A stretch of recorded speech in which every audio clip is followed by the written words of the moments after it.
Bon, donc je vais vous faire une présentation sur le thème de l'archéoastronomie égyptienne. Merci d'être si nombreux, ça fait toujours plaisir. Donc cette présentation, elle s'intitule « Le ciel de Pharaon ». Donc avant toute chose, je vais vous rappeler en quoi consiste l'archéoastronomie. Ça consiste en l'étude de l'orientation ou du contenu astronomique de vestiges archéologiques. Alors ces vestiges, ils peuvent être de trois natures différentes, architecturales, textuelles ou pariétales. Parmi les vestiges architecturaux, on trouve naturellement les temples et les tombes disséminés tout le long du Nil, entre Alexandrie au nord et Assouan au sud. Alors l'ensemble des édifices cultuels égyptiens se situe à l'est du Nil. En revanche, l'ensemble des édifices funéraires, donc les temples et les tombes, se situent quant à eux à l'ouest du Nil. Est, ouest, lever, coucher du soleil, naissance, mort, renaissance. C'est la symbolique égyptienne principale. Ensuite, donc, on a des vestiges de nature textuelle qui sont de deux types. Tout d'abord des textes funéraires, comme des textes des pyramides et des textes des sarcophages, et puis d'autres textes qui, à titre d'exemple, mentionnent le lever iliaque de l'étoile Sirius dans le passé de l'Égypte. Donc il s'agit par exemple du papyrus El Laoun, calendrier Ebers, ou bien encore le texte d'Éléphantine. Je reviendrai là-dessus dans le détail un petit peu plus tard. Et enfin des vestiges de nature pariétale, comme des horloges stellaires et des plafonds astronomiques qui, pour la plupart, nous présentent des listes d'étoiles. Alors, voyons ça un petit peu dans le détail. Tout d'abord, les vestiges de nature architecturale, donc les monuments égyptiens. Ils sont de trois types principaux. On a des mégalithes. Ça, c'est l'ensemble de mégalithes le plus vieux au monde, qui date de 4500 ans avant notre ère environ, donc 2000 ans avant Stonehenge, qui se situe en Haute-Égypte, à Napta. C'est à 250 km au sud-est d'Assouan. Ici, on a les pyramides de Gizeh, donc Khéops, Képhren, Mykérinos. Ce sont les pyramides les mieux préservées à l'heure actuelle. En tout, on dispose d'une centaine de complexes pyramidaux, dont la pyramide constitue l'élément central, qui sont disséminés pour la plupart dans la région du Caire, à 50 km autour du Caire environ. Et ces pyramides, elles ont été érigées pour la plupart d'entre elles sous l'Ancien Empire, entre l'an 2700 et l'an 2200 avant notre ère. On en trouve quelques-unes après, jusque l'an 1800 avant notre ère. Et enfin, les temples. Alors ça, c'est un temple de facture ptolémaïque, donc grec. C'est le temple de Philae, qui se situe au sud de l'Égypte, du côté d'Assouan, et qui a fait l'objet d'une restitution, enfin plutôt d'une reconstruction après l'érection du barrage d'Assouan. Voilà, donc trois types de monuments. Ce qu'il faut savoir, c'est qu'en Égypte ancienne, l'ensemble des monuments présentent une orientation astronomique particulière. En témoignent ces deux photos, je vous ai mises là. Là, c'est la photo d'un coucher de soleil qui a été prise le jour de l'équinoxe d'automne, il y a une dizaine d'années environ. Un coucher de soleil derrière la pyramide de Képhren. Et qui atteste donc, on voit que le soleil est vraiment dans l'angle de la pyramide, ça atteste du fait que cette pyramide possède une orientation cardinale, donc en direction des points cardinaux. Autre exemple, le temple d'Abou Simbel, donc au sud d'Assouan, qui lui aussi a été rehaussé après la montée des eaux du barrage, en 2 jours précis de l'année qui sont symétriques par rapport au solstice d'hiver. C'est le 22 octobre et le 22 février. En ces jours précis de l'année, on a le soleil, lorsqu'il se lève, il pénètre dans la galerie ici, que voilà. Il éclaire les statues sur le côté latéral. Et puis, il vient éclairer 3 des 4 statues qui se situent dans le Naos. Là, le Naos en égyptien, c'est le Saint des Saints. Et la 4e statue, celle qui n'est jamais éclairée, c'est celle de Ptah, l'architecte de l'univers. Voilà donc pour quelques-uns des monuments égyptiens. Ensuite, les vestiges de nature textuelle. Alors sur l'intérieur des parois des pyramides à compter de l'an 2300 avant notre ère, ainsi que sur les parois internes et externes de sarcophages, on trouve des textes, on les appelle les textes des pyramides et les textes des sarcophages. Ce sont des textes qui mentionnent la destinée stellaire de Pharaon. En fait, ce sont des textes qui nous content les différentes étapes du mythe d'Osiris. Le mythe d'Osiris, c'est un mythe qui est fondateur pour l'Égypte ancienne. Qu'est-ce qu'il nous dit, ce mythe ? Il nous dit qu'Osiris, lorsqu'il était pharaon d'Égypte, parce qu'en Égypte, le temps des dieux a précédé le temps des hommes, donc Osiris, lorsqu'il était pharaon d'Égypte, a été assassiné par son frère Seth, qui était fou de jalousie à son égard. Et lorsqu'Isis et Nephthys, les sœurs d'Osiris et de Seth également, retrouvèrent son corps, elles le découvrirent dans un état de putréfaction relativement avancé. Et d'ailleurs, les textes égyptiens nous disent que ce sont les humeurs d'Osiris, donc les liquides qui s'évacuent de son corps, qui remplissent les canaux et les rivières. Donc, afin de restituer au corps d'Osiris toute son intégrité, ses sœurs, Isis et Nephthys, qui sont ici figurées sous l'aspect de Milan femelles, entreprirent de l'embaumer. Dès lors, Osiris put quitter la terre, monter au ciel et rejoindre sa mère, Nout, la déesse du ciel. Nout, en tant que mère d'Osiris, elle le porte et elle lui redonne naissance. Osiris va ainsi réapparaître à l'est du ciel, sous la forme d'une étoile, dans les lueurs du soleil levant. En d'autres termes, Osiris, le pharaon défunt, donc, est devenu une étoile qui se situe entre Sirius et Orion, une étoile qui effectue son lever iliaque, c'est-à-dire donc sa réapparition à l'est du ciel, après avoir disparu du ciel d'Égypte durant 70 jours. Et ces 70 jours, c'est précisément le temps de la momification. Ça, c'est ce que nous dit le mythe d'Osiris. Il nous raconte la destinée stellaire de Pharaon défunt. Alors Sirius, c'est l'une des étoiles qui, justement, est invisible 70 jours par an. Enfin, qui l'était à l'époque historique considérée. Et il y a plusieurs textes, 6 ou 7 au total, qui nous comptent le lever iliaque de l'étoile Sirius durant la période dynastique, entre l'an 2000 et l'an 50 avant notre ère, en gros. Parmi ces textes, il y a le papyrus El Laoun, qui mentionne le lever iliaque de l'étoile Sirius sous le règne du pharaon Sésostris III vers l'an 1872 avant notre ère. Autre exemple, le calendrier Ebers, qui mentionne, lui, le lever iliaque de Sirius sous le règne du pharaon Amenhotep I, donc ça c'est vers 1550 avant notre ère. Troisième exemple, le texte d'Éléphantine, qui mentionne le lever iliaque de l'étoile Sirius sous le règne du pharaon Thoutmôsis III. Thoutmôsis III, c'est le Napoléon Bonaparte égyptien, celui qui a fait beaucoup de conquêtes. Voilà, donc 3 textes. Au total, on dispose de 7 textes. Alors, je vous ai parlé de Sirius, mais il y a beaucoup d'autres étoiles. Au total, il y a 90 étoiles. Sur les vestiges égyptiens, on retrouve la mention de 90 étoiles, dont la période d'invisibilité annuelle était voisine de 70 jours, au lieu et époque considérés. Les noms de ces étoiles, leurs appellations hiéroglyphiques, on les trouve sur 100 vestiges. Parmi ces 100 vestiges, il y a 20 horloges stellaires et 80 autres listes d'étoiles qui figurent au plafond de temples et de tombes. Parmi ces horloges stellaires, on trouve l'horloge stellaire de Idi, qui date en gros de l'an 2100 avant notre ère et qui a été retrouvée à Asyut, c'est en Moyenne-Égypte. Une horloge stellaire s'est constituée de 4 parties principales, ou plutôt 3. Tout d'abord, ici, une bande d'inscriptions hiéroglyphiques, où on reconnaît les images de la déesse du ciel, Nout, qui porte le ciel pète sur ses bras.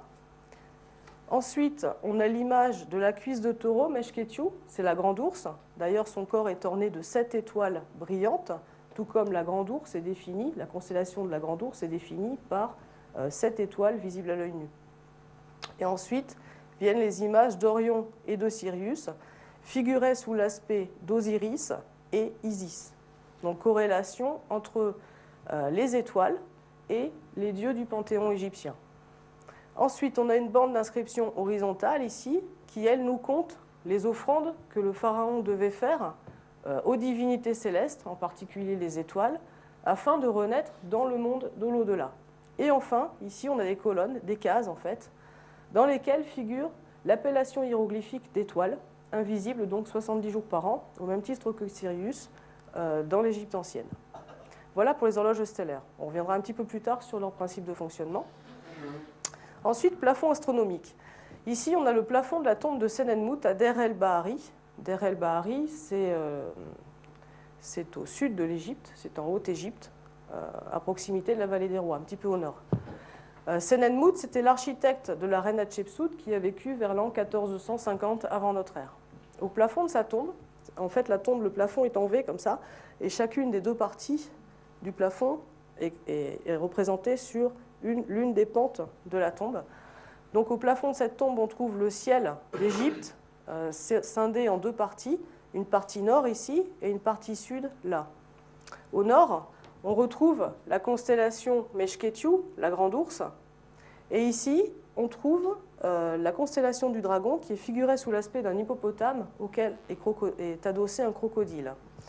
Donc d'autres petites constellations circumpolaires de part et d'autre. Ici figurent les divinités des mois lunaires, et ici des cercles. chacun de ces cercles se réfère à un mois de l'année civile égyptienne. L'année civile égyptienne était constituée de 365 jours. Les 360 premiers jours étaient répartis en 12 mois de 30 jours chacun. Et 4 mois, formaient une saison de l'année égyptienne. Donc ici, on retrouve les 12 mois de l'année égyptienne scindés en 3 saisons. Akhet, l'inondation, Péret, la germination, et Chemou, la sécheresse. Donc en gros, des saisons liées aux travaux agricoles. Ensuite, au sud du plafond, ici, on trouve des appellations hiéroglyphiques d'étoiles, donc invisibles 70 jours par an, à l'époque historique considérée. Parfois, une imagerie céleste est associée, comme ici l'image de la barque, c'est Wiya en égyptien, ou l'image d'une brebis, Seret. Ici, on retrouve Osiris, qui matérialise la constellation d'Orion. Ici, ce sont les étoiles liées à Orion, d'ailleurs. Ici, on a la déesse Isis, qui représente Sirius, qui est associée à l'étoile Sirius. Ici, on a une autre étoile qui s'appelle Chetui, ça veut dire les 2 tortues. Et parmi les noms de ces étoiles figurent les noms de 4 planètes visibles à l'œil nu du système solaire. Ici, on a Vénus, qui est figurée sous l'aspect d'un oiseau Bénou, un phénix en fait. Ici, on a Seth, le dieu Seth, donc le frère d'Osiris. Ici, on retrouve Jupiter et Saturne qui sont figurés sous l'aspect du dieu Horus. Horus, c'était le fils d'Isis et Osiris. Et comme vous pouvez le constater, les divinités, donc les dieux Horus là, et puis Isis et Osiris, parcourent les espaces célestes à bord d'une barque. C'est toujours le cas pour les divinités égyptiennes.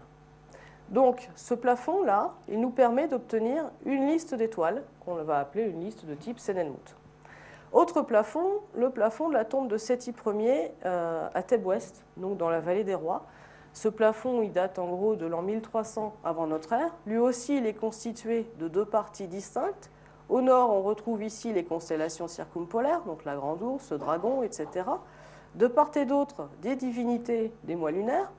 Et puis au sud, tout comme ici, on retrouve une liste d'étoiles invisibles 70 jours par an du ciel de l'Égypte ancienne. On retrouve leurs appellations hiéroglyphiques avec une imagerie céleste semblable. Donc ce second plafond va donner lieu à un autre type de liste, les listes de type Séti-1c. Autre exemple de plafond astro, celui qui figure dans le cénotaphe de Séti Ier à Abydos. Alors un cénotaphe, ce n'est pas tout à fait une tombe, c'est une tombe osirienne. En fait, c'est une tombe symbolique. Dans la tombe de Séti Ier a été enseveli le corps du pharaon. En revanche, dans le cénotaphe, qui lui se trouve à Abydos, c'est par définition le lieu de naissance d'Osiris, dans le cénotaphe, il n'y a pas le corps de pharaon. Le cénotaphe, c'est une tombe symbolique, une tombe osirienne en fait. Donc qui date aussi de 1300 avant JC. Donc au plafond de ce cénotaphe, on trouve une imagerie un petit peu différente de celle qu'on avait auparavant. On trouve ici l'image de la déesse du ciel, Nout, qui est séparée du dieu de la terre, Geb, figuré ici sous l'aspect d'une vaguelette, par le dieu de l'air, Chou. Des textes hiéroglyphiques situés de part et d'autre de la déesse du ciel, Nout, nous comptent les étapes de lever et de coucher du soleil. Ces textes, qu'est-ce qu'ils nous disent? Ils nous disent que chaque matin, à l'aube, la déesse du ciel, Nout, donne naissance au soleil, qui apparaît ainsi aux hommes sous la forme d'un scarabée nommé Képri. Et le terme Képri en égyptien, c'est un terme qui est formé sur la base du verbe képer, qui veut dire venir à l'existence. Ensuite, le soleil va parcourir les espaces célestes tout au long de la journée, entre le ciel et la terre. Donc ici, avant d'être absorbé, le soir venu, par la déesse du ciel, Nout, et toute la nuit, donc durant toute sa période d'invisibilité quotidienne, le soleil va cheminer le long du corps de la déesse du ciel, Nout. Voilà. De la même façon, les textes nous disent que les étoiles apparaissent à l'est du ciel de la même façon que le soleil. Autrement dit, la déesse du ciel, Nout, leur donne l'essence à leur heure, le soir, en pleine nuit ou au petit matin. Les étoiles circulent entre ciel et terre lorsqu'elles sont visibles, puis sont absorbées au moment venu, donc en gros au lever du soleil, par la déesse du ciel, Nout. Et toutes les étoiles invisibles se situent, enfin leurs appellations figurent sur le corps de la déesse. Alors, au plafond de ce cénotaphe, on a 2 types de listes d'étoiles particuliers. Un prototype des listes de type Séti-1a qui figure ici sur le corps de la déesse du ciel Nout, Et puis, de part et d'autre de Dieu de l'Air Chou, on a un prototype des listes de type C-B. Donc, qu'est-ce que l'on peut déduire de tous ces vestiges? Qu'ils soient de nature architecturale, textuelle ou pariétale, on voit qu'ils font tous communément référence à des étoiles visibles à l'œil nu du ciel de l'Égypte ancienne. Au premier rang desquelles Sirius, qui est l'étoile la plus brillante du ciel, qui est invisible 70 jours par an. Également des étoiles qui ont été choisies pour orienter les monuments égyptiens, parmi lesquels les pyramides. Des étoiles utilisées pour indiquer le passage du temps, c'est le cas des listes d'étoiles dont je viens de vous parler, en particulier les horloges stellaires. Et puis des étoiles qui définissent les contours de constellations qui peuplent le ciel nord et le ciel sud de l'Égypte ancienne. Donc, partant de là, on va se fixer 3 problématiques. La première problématique concerne les pyramides d'Égypte. La première pyramide, c'est la pyramide de Djoser à Saqqara. Elle a été érigée vers l'an 2650 avant notre ère. Et comme vous pouvez le constater, elle est constituée de 5 degrés. Les égyptologues pensent que cette architecture résulte en fait de la superposition de mastabas. Les mastabas, c'est un terme arabe qui signifie le banc de pharaon. Un mastaba, c'est une tombe, ça constituait la tombe des pharaons avant l'ère des pyramides. Et un mastaba, c'est un grand sarcophage rectangulaire. Donc on pense qu'une pyramide, en particulier celle de Djoser, constitue la superposition de 5 mastabas de tailles différentes. Donc la pyramide de Djoser constitue la pyramide la plus âgée à ce jour. Puis a été érigée la pyramide de Houni à Médoum. Cette pyramide, aujourd'hui, elle nous apparaît sous la forme d'un donjon. En réalité, au départ, elle était semblable à celle de Djoser, elle comportait 5 degrés. Simplement, Snéfrou, qui était le fils d'Houni, a décidé de lisser quelques-unes des faces de cette pyramide. De sorte qu'aujourd'hui, on a l'impression de voir une pyramide constituée de 3 degrés et non plus 5. D'où sa forme de donjon. Puis donc ont été érigées les pyramides du pharaon Snéfrou à Dachour, au premier rang desquelles la pyramide rhomboïdale, qui est une pyramide à double pente, et puis la pyramide rouge, c'est la première pyramide à parois lisses de l'Égypte ancienne, de l'Ancien Empire. Ensuite viennent les pyramides de Khéops, Képhren, Mykérinos à Gizeh, qui sont les pyramides donc les mieux préservées à ce jour. Au total, on dispose d'une centaine de complexes pyramidaux. Pourquoi est-ce qu'on parle de complexes pyramidaux? Parce qu'en fait, la pyramide ne constitue que le point central de l'architecture funéraire des pharaons égyptiens.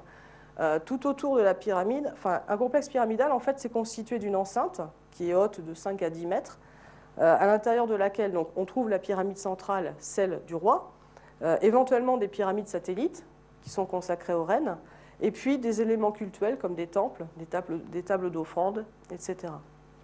Donc au total, on dispose d'une centaine de complexes pyramidaux. Malheureusement, la plupart d'entre eux nous sont parvenus sous un état relativement délabré. Donc, en témoigne ici la Rames Shawaf, c'est la pyramide de la sentinelle en arabe. On l'appelle comme ça parce qu'en fait, elle surplombe la vallée du Nil. Cette pyramide-là, on ne peut en déduire aucune information, elle est trop délabrée à l'heure actuelle. En revanche, de 11 pyramides de l'Ancien Empire, parmi lesquelles celles de Djoser, Houni, Snéfrou, Khéops, Képhren, Mykérinos, on peut déterminer l'écart à l'orientation est-ouest, l'écart à l'orientation cardinale. Donc.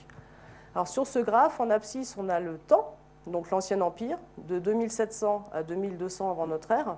Ici, en ordonnée, on a l'azimut, l'écart à l'orientation est-ouest, tout simplement. Et cette ligne bleu clair, là, elle matérialise la direction est-ouest.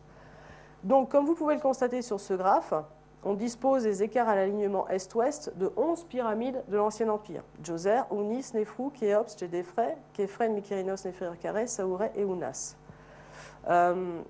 Sur ces 11 pyramides, 8 d'entre elles possèdent un écart à l'alignement est-ouest qui est inférieur à la quinzaine de minutes d'arc.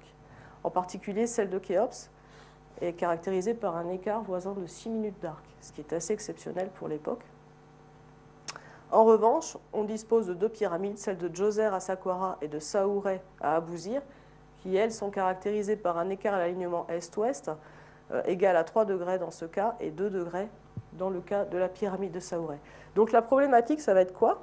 Elle va consister à déterminer l'étoile ou les étoiles dont l'observation de la position de lever ou de coucher a pu conduire aux écarts à la ligne est-ouest relevées sur cet échantillon de 11 pyramides de l'Ancien Empire. Ça, c'est notre première problématique. Seconde problématique, elle concerne le temple d'Isis à Dendera. Alors, Dendera, c'est un haut lieu de l'Antiquité égyptienne qui a été habité bien avant la période dynastique, dès l'an 3500 avant notre ère environ.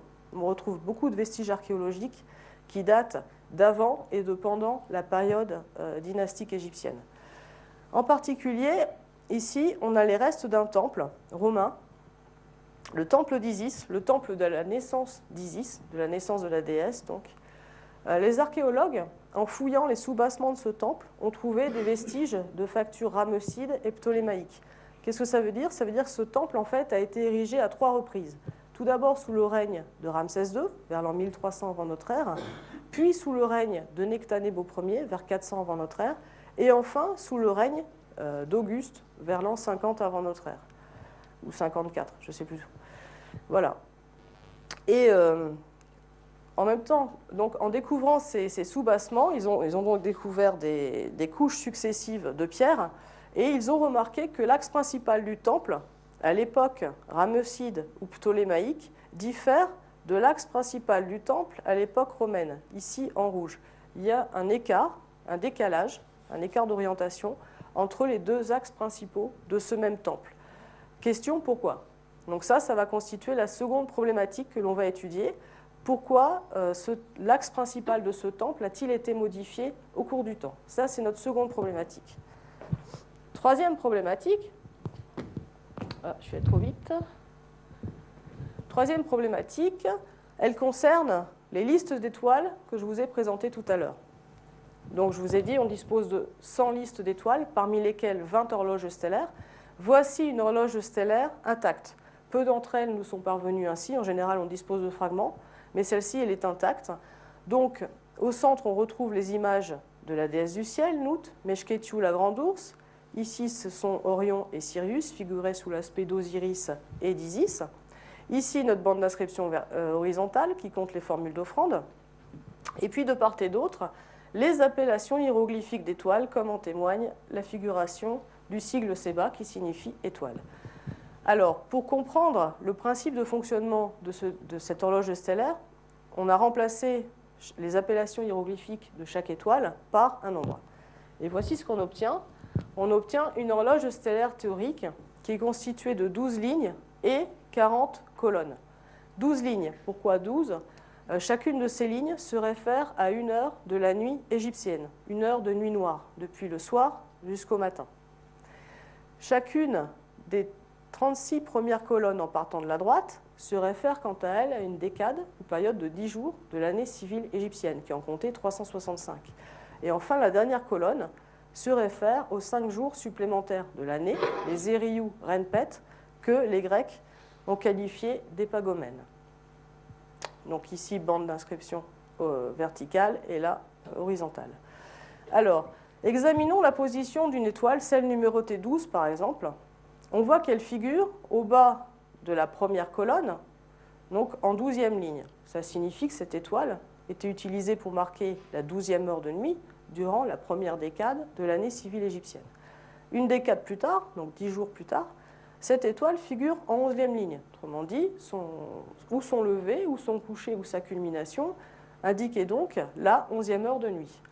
10 jours plus tard, elle indiquait la 10e heure de nuit, etc., jusqu'à ce que cette étoile marque la première heure de nuit. Donc, en fait, on peut en déduire qu'une même étoile, parce que c'est le cas pour toutes les étoiles qui sont mentionnées ici, une même étoile était utilisée pour marquer une heure toujours plus tôt de la nuit, à mesure que les décades de l'année civile égyptienne se succédaient. Autre information importante, on peut la déduire de la position qu'occupe Sirius, l'étoile donc la plus brillante du ciel.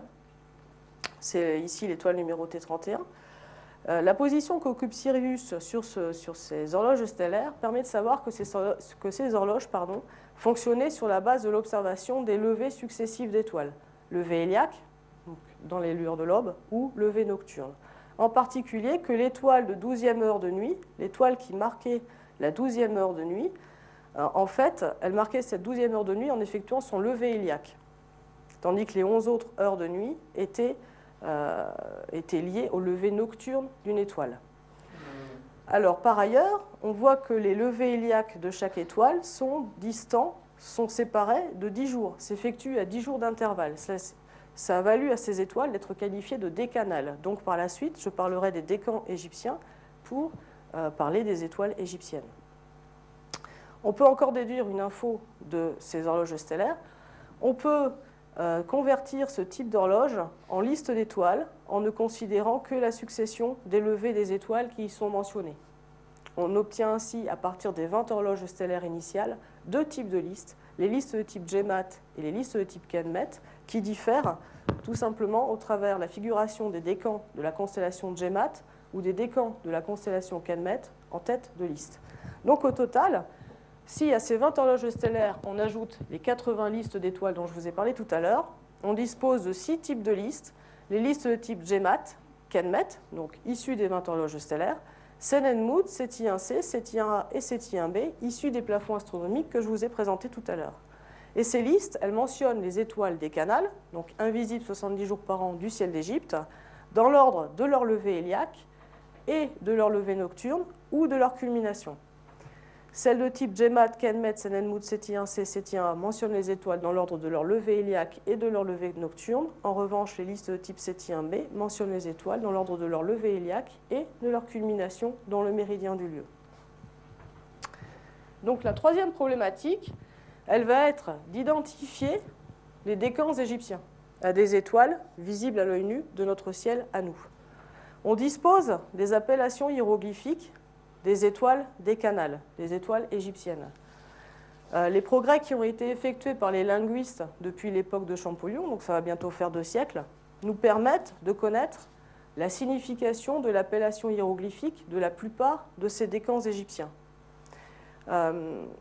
Et ces appellations hiéroglyphiques montrent qu'en fait, ces décans égyptiens définissaient les contours de constellations qui, pour la plupart, avaient une forme animale. Pour une seule avait une forme humaine, c'est la constellation d'Orion, connue sous l'appellation de Sa, ici. En témoigne la signification des étoiles qui en définissent les contours. Messenger Sa, l'oreille d'Orion. Iyun Sa, la colonne vertébrale. Waret Keret et Waret Eret Sa, c'est la jambe inférieure et la jambe supérieure d'Orion. Autre étoile, donc on a Sopède. Donc celle-ci, on sait qu'elle est c'est l'étoile Sirius en fait. C'est la seule étoile que l'on connaisse à ce jour, avec certitude. Et puis on a d'autres étoiles comme Chetouille, les 2 tortues dont je vous ai parlé tout à l'heure. Donc l'idée, ça va être d'identifier l'ensemble des 90 étoiles égyptiennes à des étoiles visibles à l'œil nu du ciel de l'Égypte ancienne. Donc 3 problématiques. Tout d'abord, déterminer la source astronomique d'orientation des pyramides d'Égypte. Ensuite, comprendre pourquoi l'axe principal du temple d'Isis à Dendera a été modifié au fil du temps. Et troisième problématique, identifier les décans égyptiens. Ces 3 problématiques, elles peuvent se résoudre à une seule en fait, qui revient à déterminer les étoiles dont les positions de lever, de culmination ou de coucher dans le ciel nocturne ou crépusculaire de l'Égypte ancienne, ont permis d'orienter les édifices égyptiens, de mesurer le passage du temps, qu'il s'agisse des heures de la nuit ou bien de la succession des décades de l'année égyptienne, et enfin de définir les contours des constellations égyptiennes. Et pour résoudre cette problématique, donc, on a mis au point, on a conçu un modèle de visibilité d'étoiles à l'œil nu. Ça, c'était l'objet de ma thèse, donc préparé sous la direction de Sylvie Rocolat. Alors, ce modèle de visibilité d'étoiles à l'œil nu, il combine 2 types de paramètres. Tout d'abord, des paramètres astrométriques qui permettent de recréer l'aspect de la voûte céleste à l'époque historique considérée. C'est ce que font les logiciels d'astro classiques. Et ensuite, des éléments photométriques qui, eux, permettent de recréer les conditions de visibilité d'étoiles dans le ciel nocturne ou crépusculaire de l'Égypte ancienne. Avant de vous expliquer ce modèle plus en détail, il nous faut bien sûr constituer un catalogue d'étoiles visibles à l'œil nu. Ce catalogue, on peut l'extraire par exemple du catalogue Hipparcos, qui a été constitué à partir de la mission Hipparcos menée par l'ESA dans les années 90. Ce catalogue Hipparcos, il contient environ 110 000 étoiles de magnitude inférieure ou égale à 11. Nous, on s'intéresse uniquement aux étoiles visibles à l'œil nu, donc de magnitude inférieure ou égale à 6. Et cela concerne environ 5041 étoiles. Donc notre catalogue, il est constitué de 5041 étoiles visibles à l'œil nu. Des étoiles dont le catalogue Hipparcos fournit les coordonnées équatoriales célestes, les mouvements propres, etc., dans le système ICRS qui est centré sur le barycentre du système solaire et qui pointe en direction d'axes lointains, en direction de quasars en fait. Voilà, donc première étape, donc constituer ce catalogue. Seconde étape, c'est positionner les 5041 étoiles de notre catalogue initial sur la voûte céleste locale à l'époque historique considérée. Donc là, il nous faut tenir compte d'un certain nombre de paramètres astrométriques, parmi lesquels le mouvement qui anime chaque étoile, les effets de parallaxe, d'aberration et de déviation gravitationnelle, enfin les effets de la précession-nutation et du mouvement polaire. Comme vous le savez, le mouvement d'une étoile il est constitué de deux composantes. Tout d'abord un mouvement radial, qui est un mouvement en direction de l'observateur, et puis un mouvement propre, perpendiculaire à la direction de l'observateur.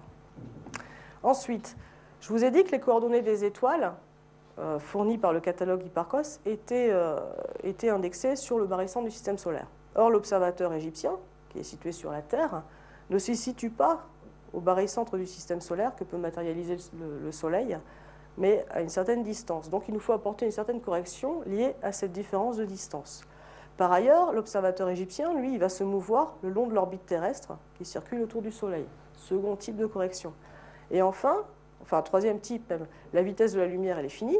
Et enfin, lorsque un flux de photons provient d'un objet céleste lointain, il subit diverses déviations gravitationnelles lorsqu'il rencontre d'autres masses sur son passage. Donc tous ces effets, en théorie, tous ces effets correctifs, il faut en tenir compte dans nos calculs. Ensuite, comme vous le savez, le Soleil et la Lune exercent sur la Terre une attraction gravitationnelle qui a pour effet de faire basculer l'axe de rotation de la Terre et de le faire se mouvoir le long d'un cône, ce qu'on appelle le cône de précession. La nutation, quant à elle, a pour effet de créer une petite oscillation de cet axe de précession autour du cône en question. Et ensuite, la Terre, ce n'est pas une sphère rigide, c'est une sphère une sphère qui est constituée de différents composants qui tous sont animés d'une dynamique. Et cette dynamique a pour effet, elle aussi, d'influer quelque peu sur le mouvement de l'axe de rotation de la Terre. C'est ce qu'on appelle le mouvement polaire. Voilà, donc en théorie, il nous faut tenir compte de tous ces éléments pour recréer l'aspect de la voûte céleste à l'époque historique considérée, pour positionner nos étoiles, nos 5041 étoiles visibles à l'œil nu. Dans la réalité, la précision qu'on va rechercher, elle est de l'ordre d'une journée sur la date de lever ou de coucher iliaque d'une étoile et de 15 minutes d'arc sur la position d'une étoile. Donc cette précision, elle nous permet de faire l'impasse sur un certain nombre de termes correctifs et donc de positionner les étoiles sur la voûte céleste à l'époque historique considérée en tenant compte de deux paramètres principaux, le mouvement propre à chaque étoile et le mouvement de précession. Ensuite, donc, il nous faut tenir compte d'éléments photométriques qui permettent de recréer les conditions de visibilité d'étoiles dans le ciel de l'Égypte ancienne. Des travaux qui ont été menés durant la Seconde Guerre mondiale ont permis d'établir qu'une étoile, dont la magnitude M réelle fournie par le catalogue, est visible à l'œil nu si sa magnitude apparente, c'est-à-dire sa magnitude fournie par le catalogue augmentée des effets de l'extinction atmosphérique, est inférieure à une magnitude seuil qui, elle, dépend d'un certain nombre de facteurs, premier rang desquels la brillance du ciel en lieu et place de l'étoile, l'index de couleur de l'étoile, l'extinction atmosphérique et le pouvoir de résolution de l'œil. On va voir ça un petit peu dans le détail. Alors, le facteur optique lié à la couleur de l'étoile, lui, en fait, c'est l'indice B-V qui nous est fourni par le catalogue. Donc, on va voir l'ensemble des trois autres facteurs. Tout d'abord, l'extinction atmosphérique. Lorsqu'un flux de photons incidents en provenance d'une étoile traverse l'atmosphère terrestre, il va subir un certain nombre de déviations et d'absorptions lors de sa rencontre avec les différents constituants de l'atmosphère qui sont les molécules d'ozone, les molécules d'aérosol et les molécules de gaz. Ces différentes rencontres avec d'autres constituants atmosphériques ont pour effet d'augmenter la magnitude apparente de l'étoile, donc de diminuer sa brillance, et puis de dévier le flux de photons incidents de sa trajectoire initiale. C'est ce qu'on appelle l'extinction atmosphérique. Cette extinction atmosphérique, elle donne lieu donc principalement à l'augmentation de la magnitude apparente de l'étoile. Autre facteur dont il nous faut tenir compte, la brillance du ciel en lieu et place de l'étoile. Alors, dans le contexte considéré, la brillance du ciel, on peut estimer qu'elle est la somme de la brillance du ciel nocturne, environ 150 nanolamberts, et du ciel crépusculaire. Bien sûr, la brillance du ciel crépusculaire, elle augmente à mesure que le Soleil se situe à proximité de l'horizon. Et une étoile qui est très près de l'horizon aura moins de chances d'être visible, en dépit de sa brillance. Autre terme important, le pouvoir de résolution de l'œil. On sait, lui, qu'il est proportionnel à l'inverse du carré d'un paramètre qu'on appelle le rapport de Snellen. Et ce rapport de Snellen, on peut en estimer la valeur moyenne grâce à l'étude des textes que je vous ai présentés tout à l'heure et qui mentionnent la date de levée héliaque de l'étoile Sirius à l'époque dynastique, donc sous les règnes de différents pharaons. L'étude de ces 6 ou 7 textes nous permet d'estimer le rapport de Snellen, en tout cas sa valeur moyenne, à 1,70 sur une échelle qui va de 0 à 2. Ça témoigne d'une bonne acuité visuelle de l'observateur égyptien. En fait, c'est celle d'un adolescent, enfin d'un adulte de 20 ans. Voilà, donc on sait calculer l'extinction atmosphérique, la brillance du ciel en lieu et place de l'étoile, ainsi que le pouvoir de résolution de l'œil. Donc on sait déterminer le seuil de visibilité d'une étoile à la surface de l'horizon. Donc, grâce au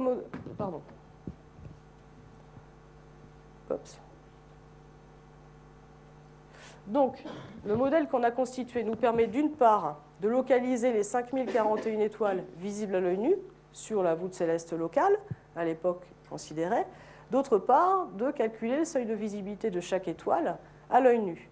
Donc, il nous permet de déterminer les positions et les instants d'apparition à l'est et de disparition à l'ouest de chacune des étoiles qui constituent notre catalogue, de chacune des 5041 étoiles.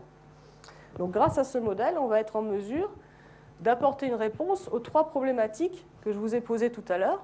On va être en mesure de déterminer là où les étoiles, dont la position de lever ou de coucher, coïncide avec les écarts à l'alignement est-ouest relevés sur les 11 pyramides de l'Ancien Empire. On va être en mesure de déterminer la raison pour laquelle l'axe du temple de Dendera a varié au cours du temps. Et on va être en mesure d'identifier chacun des 90 décans égyptiens à des étoiles visibles à l'œil nu. Pour ça, il nous faut encore franchir une étape, c'est-à-dire appliquer au modèle différentes contraintes spatiales, temporelles et optiques. Contrainte spatiale, il faut tenir compte naturellement de la latitude du site d'observation des étoiles des Canals ou du site d'édification du monument considéré, pyramide ou temple d'Isis à Dendera. Contrainte temporelle, époque d'édification du monument considéré, époque de constitution des listes d'étoiles. Et enfin, pour la contrainte optique, il s'agit de tenir compte de l'acuité visuelle des anciens Égyptiens, le fameux rapport de Snellen. Donc, nos 3 propositions donnent ainsi lieu à 3 types de résultats. On va obtenir un échantillon d'étoiles candidates à l'orientation des pyramides de l'Ancien Empire et du temple d'Isis à Dendera. On va obtenir un échantillon d'étoiles candidates à chacun des 90 décans égyptiens. Et enfin, on va apporter une légère révision des dates de règne de plusieurs pharaons, parmi lesquels Sésostris III. On va voir ça dans le détail. Donc, l'application du modèle de visibilité à l'œil nu d'étoiles à la problématique des pyramides donne lieu à la constitution d'un échantillon d'une dizaine d'étoiles candidates à l'orientation de chacune des pyramides de l'Ancien Empire, depuis Djoser ici jusqu'à Ounas. On peut constater que parmi ces 10 étoiles, il y en a 2, Alpha Canis Minoris et Gamma Corvi, dont la position de coucher héliaque ou bien de lever héliaque peut rendre compte des écarts à l'alignement est-ouest mesurés sur les 11 pyramides de l'Ancien Empire. En particulier, l'étoile Alpha Canis Minoris, c'est l'étoile Procyon, alpha du petit chien, c'est une étoile très brillante, 0,40 de magnitude, qui se situe non loin de l'étoile Sirius. Elle est 7 fois plus brillante que l'étoile Gamma Corvi. Toute logique, en tant qu'observateur, notre attention va se porter sur Alpha Canis Minoris plutôt que Procyon. Et si on retrace les variations d'azimut de coucher et de coucher héliaque de cette étoile Alpha Canis Minoris au fil du temps, donc au fil de l'Ancien Empire, entre 2700 et 2200 avant notre ère, on s'aperçoit de la corrélation entre les écarts à l'alignement est-ouest de 9 des 11 pyramides et les variations d'azimut de coucher ou d'azimut de coucher héliaque de cette étoile. Pour ce qui concerne les pyramides de Djedefre et Saouret, il semble que ce soit les variations d'azimut de coucher héliaque de l'étoile Beta Canis Minoris qui rendent compte de leurs écarts à l'alignement est-ouest. En fait, Beta Canis Minoris, c'est une étoile un petit peu moins brillante qu'Alpha, 2,5 je crois la magnitude, mais qui se trouve à très grande proximité d'Alpha Canis Minoris. Alpha et Beta Canis Minoris constituent un couple d'étoiles qui sera candidat d'ailleurs au décan Chetui, les fameuses deux tortues. Voilà, donc ça c'est une première proposition que l'on peut déduire de notre étude des pyramides de l'Ancien Empire, Alpha Beta Canis Minoris, candidate à l'orientation des 11 pyramides de l'Ancien Empire. Second résultat, l'application du modèle de visibilité d'étoiles à l'œil nu à la problématique du temple d'Isis à Dendera permet d'envisager l'hypothèse selon laquelle l'étoile Sirius, son lever, puis son lever héliaque, et de nouveau son lever, aurait constitué la source d'orientation de l'axe principal du temple d'Isis à Dendera. Sous le règne de Ramsès II et de Nectanebo Ier, c'est le lever de Sirius, puis le lever héliaque de Sirius, qui aurait constitué, l'azimut de lever et de lever héliaque qui aurait constitué les sources d'orientation. En revanche, sous le règne d'Auguste, vers l'an 50 avant notre ère, c'est le lever de Sirius qui aurait de nouveau été considéré. Ainsi, en raison de la précession des équinoxes, l'azimut de lever d'une étoile ou de lever héliaque varie au fil du temps. Donc, on peut supposer que l'axe principal du temple aurait vu son orientation modifiée afin de suivre le mouvement de Sirius. On verra tout à l'heure si c'est possible ou pas, si c'est envisageable. Donc ça, c'est notre seconde hypothèse, corrélation entre le lever de Sirius et l'orientation du temple d'Isis à Dendera. Troisième proposition, que l'on peut déduire l'application du modèle de visibilité d'étoiles à notre échantillon de 5041 étoiles visibles à l'œil nu, un ensemble de 1166 étoiles, dont la période d'invisibilité annuelle était voisine de 70 jours, plus particulièrement comprise entre 50 et 90 jours, vers l'an 2000 dans la région du Caire. Comme vous pouvez le constater sur ce graphe, en abscisse, on a l'ascension droite et en ordonnée la déclinaison de chaque étoile. Cet anneau décanal, cet ensemble d'étoiles décanales, se situe sous le cercle de l'écliptique. Entre l'écliptique au nord et la parallèle à l'écliptique qui passe par l'étoile Sirius, ici, l'étoile la plus brillante du ciel nocturne. Voilà. Bon, 1166 étoiles candidates aux 90 décans égyptiens, c'est beaucoup trop. Donc, il va nous falloir diminuer cet échantillon d'étoiles candidates. Pour cela, on va considérer la succession des apparitions à l'est ou des culminations d'étoiles dans le méridien du lieu. Et on va comparer ces résultats, cet ordre, ces ordres de succession, avec les 6 prototypes de liste d'étoiles dont on dispose. Djemat, Kenmet, Senenmut, Seti 1C, Seti 1A et Seti 1B. On va ainsi obtenir un échantillon d'étoiles candidates à chacun des 90 décans égyptiens. Un échantillon de la taille peut varier entre 1 et 10 étoiles, par exemple. 10 étoiles, c'est encore trop. Donc, pour isoler la meilleure candidate à chacun des décans, on va appliquer un certain nombre de critères astro et égypto. On va privilégier les étoiles qui sont caractérisées par une brillance élevée, dont la localisation spatiale et l'indice de couleur expliquent au mieux l'appellation hiéroglyphique de chaque décan égyptien, ainsi que l'imagerie céleste associée. À titre d'exemple, donc ça c'est un fragment de la tombe de Senenmut à Der el-Bahari. On retrouve ici Orion et Sirius, figurés sous l'aspect d'Osiris et d'Isis. Alors, considérons ce décan ici qui s'appelle Kaou. Kaou, c'est un terme égyptien qui signifie les milliers. Forcément, à ce décan, on ne va pas pouvoir associer une étoile isolée dans l'espace, mais plutôt un amas d'étoiles ou un groupe d'étoiles. On verra qu'à Kaou, on peut associer les Pléiades. Donc ça constitue un critère d'identification. Ensuite, ici, on a les appellations hiéroglyphiques de 5 étoiles, 5 décans égyptiens. Dans leurs appellations figure communément le terme Séret. ça signifie que ces 5 étoiles définissaient à l'époque considérée les contours d'une constellation que les Égyptiens nommaient Séret et figuraient sous l'aspect d'une brebis. Donc, ça implique une contrainte sur les étoiles associées à ces décans. La contrainte suivante, ces étoiles doivent forcément se situer en une même région du ciel. Voilà le type de contrainte que l'on peut appliquer à chacun des échantillons d'étoiles candidates afin d'isoler l'étoile la plus probablement candidate à chacun des 90 décans égyptiens. Donc l'application de tous ces critères nous permet de passer de 1166 à 175 étoiles de magnitude visuelle inférieure ou égale à 5, 175 étoiles candidates aux 90 décans égyptiens. Ici figurées dans un repère écliptique, donc vous pouvez voir que la plupart d'entre elles se situent sous le cercle de l'écliptique. Dans la moitié des cas, une seule étoile ou un seul groupe d'étoiles est candidat à un décan égyptien. Et dans l'autre moitié des cas, 2, 3, maximum 4 étoiles sont candidates au décan égyptien. Donc le résultat obtenu est relativement fiable. Donc voici une illustration des identifications proposées. On reprend le tableau de tout à l'heure avec ici les 4 étoiles qui définissent les contours de la constellation d'Orion, ça.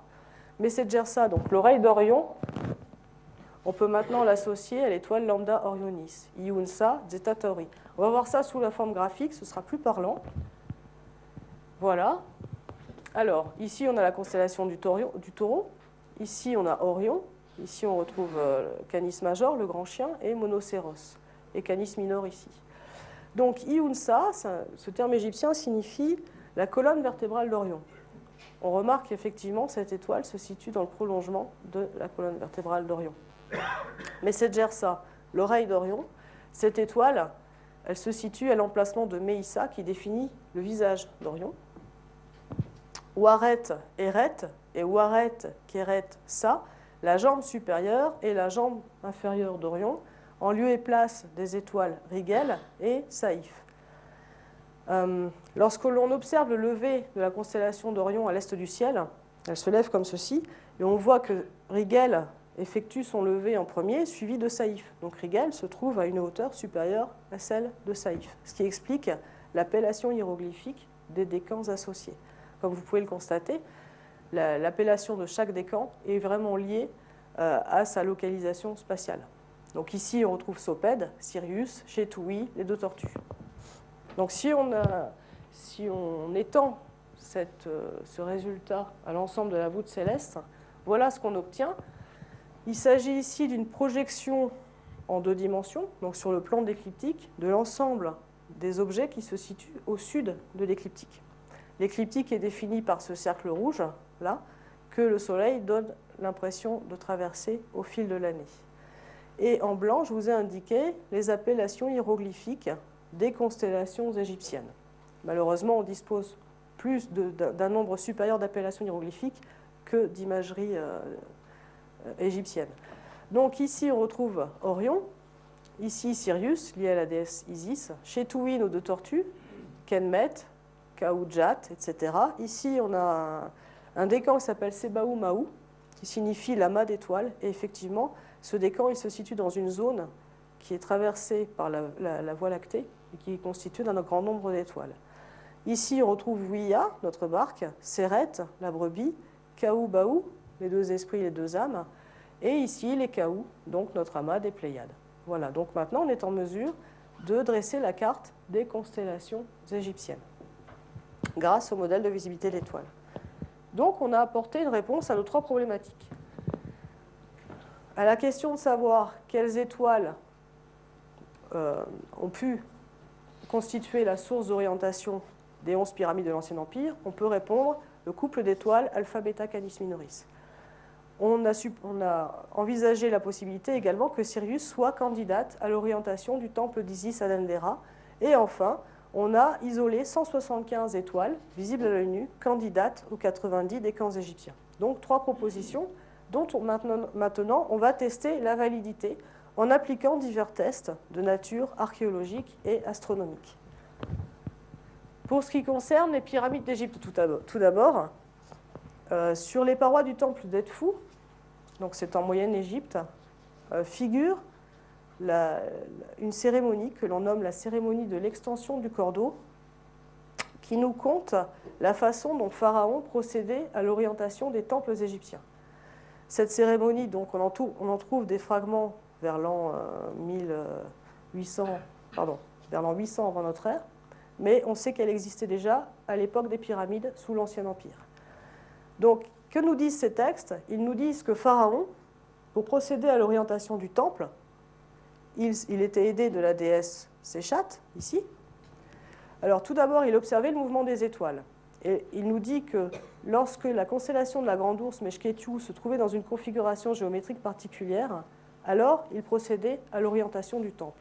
Donc, on peut imaginer qu'il existe une corrélation entre la configuration géométrique de la Grande Ourse, Meshketiu, et puis le lever, enfin l'instant ou la position de lever ou de coucher d'étoiles à la surface de l'horizon.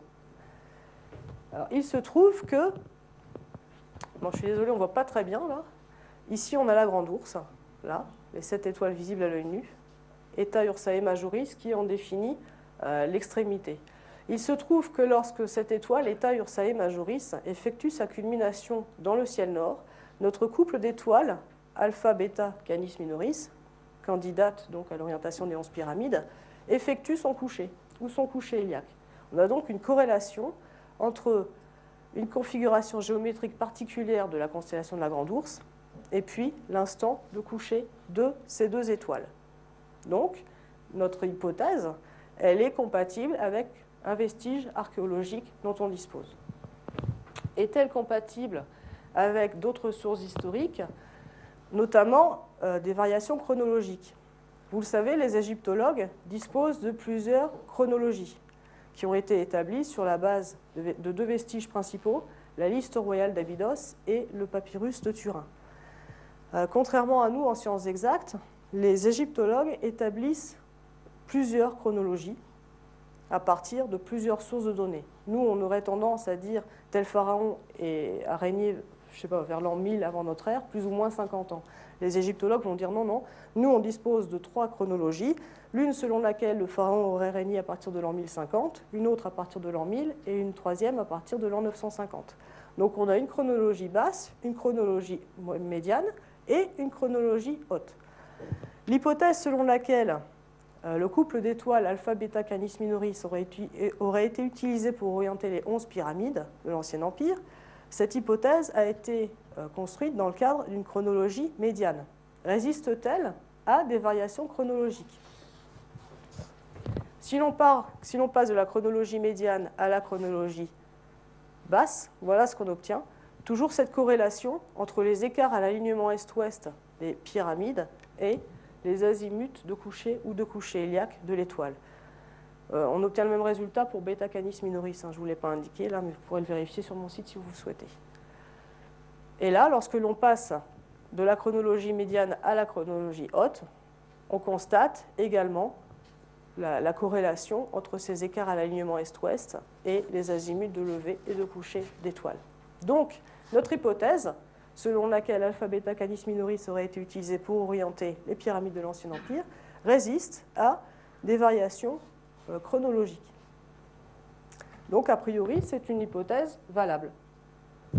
Seconde hypothèse, seconde proposition que nous avons faite, Sirius, l'observation répétée de Sirius aurait conduit au changement d'axe du temple d'Isis à Dendera. Alors là, on ne dispose d'aucun moyen de vérifier cette hypothèse. Tout ce que l'on sait, c'est que le temple d'Isis à Dendera, c'est un temple de la naissance d'Isis. Je vous ai dit tout à l'heure qu'Isis, la déesse Isis, elle était liée à l'étoile Sirius. L'axe principal pointe en direction du lever de Sirius. Le lever d'une étoile dans l'esprit égyptien, c'est la naissance d'une déesse, c'est la même chose. Donc, seule corrélation, mais complètement symbolique et donc invérifiable, dont on dispose, la corrélation entre le lever de Sirius et le temple de la naissance d'Isis. Voilà, donc hypothèse invérifiable. Troisième proposition, notre échantillon de 175 étoiles candidate aux 90 décans égyptiens. Ces 175 étoiles, elles sont caractérisées par une période d'invisibilité annuelle comprise entre 50 et 90 jours. Que se passe-t-il si l'on fait subir à cette période d'invisibilité annuelle des tests d'ordre historique, géographique, etc. Que se passe-t-il si on considère que ces listes d'étoiles n'ont pas été conçues vers l'an 2000, mais vers l'an 1500 avant notre ère, si on change d'époque historique? Si on change de latitude du site d'observation, si l'on passe de Memphis à Assouan, donc de 30 degrés à 24 degrés, si l'on diminue ou si on augmente quelque peu l'acuité visuelle de l'observateur égyptien, que se passe-t-il? Eh bien, ce type de test va conduire à un léger décalage dans les dates de coucher et de lever héliaque de chaque étoile, donc dans la période d'invisibilité annuelle des étoiles en question. Mais cette période d'invisibilité annuelle demeure contrainte, demeure comprise entre 50 et 90 jours.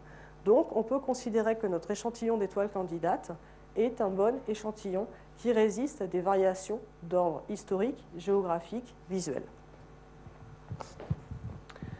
Alors, en conclusion, les études archéo-astronomiques classiques ont permis de mettre au jour les réalisations des peuples anciens.